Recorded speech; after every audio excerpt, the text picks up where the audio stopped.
ఇటీవల జరిగిన సార్వత్రిక ఎన్నికలలో ఆంధ్రప్రదేశ్ రాష్ట్రంలో వైసీపీ ఘోరంగా ఓడిపోవడం జరిగింది. కేవలం 11 అసెంబ్లీ, 4 ఎంపీ స్థానాలు మాత్రమే గెలవడం జరిగింది. దీంతో ప్రతిపక్ష హోదా కూడా రాకుండా పోయింది. పరిస్థితి ఇలా ఉండగా ఎన్నికలలో ఆర్కే రోజా కూడా ఓడిపోవడం జరిగింది. నగరి నియోజకవర్గం నుంచి పోటీ చేసిన ఆమె ఓటమిపై తొలిసారి సోషల్ మీడియాలో స్పందించారు. చెడు చేసి ఓడిపోతే సిగ్గుపడాలి, కానీ మంచి చేసి ఓడిపోయాం, గౌరవంగా తలెత్తుకు తిరుగుదాం, ప్రజల గొంతులకై ప్రతిధ్వనిద్దామని పోస్టు చేయడం జరిగింది. కాగా నగరిలో తెలుగుదేశం పార్టీ అభ్యర్థి గాలి భానుప్రకాష్ 45,000 ఓట్ల మెజారిటీతో గెలుపొందారు. నగరి నియోజకవర్గం నుంచి 2014, 2019 ఎన్నికలలో 2 సార్లు రోజా గెలవడం జరిగింది.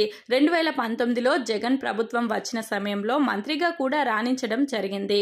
పర్యాటక శాఖ, క్రీడా శాఖ మంత్రిగా రాణించారు. అయితే మూడోసారి గెలవాలని రోజా కృషి చేయగా తెలుగుదేశం గెలవడం జరిగింది. దీంతో ఫలితాలు వచ్చిన అనంతరం ఓటమి చెందిన నేతలు మెల్లిమెల్లిగా బయటకు వస్తున్నారు. ఒక పక్క అధినేత వైఎస్ జగన్ ని కలుస్తూ, మరో పక్క కార్యకర్తలకు భరోసా ఇస్తూ ప్రకటనలు చేస్తున్నారు. ఈ రకంగానే తన ఓటమిపై ఆర్కే రోజా సోషల్ మీడియాలో స్పందించడం జరిగింది.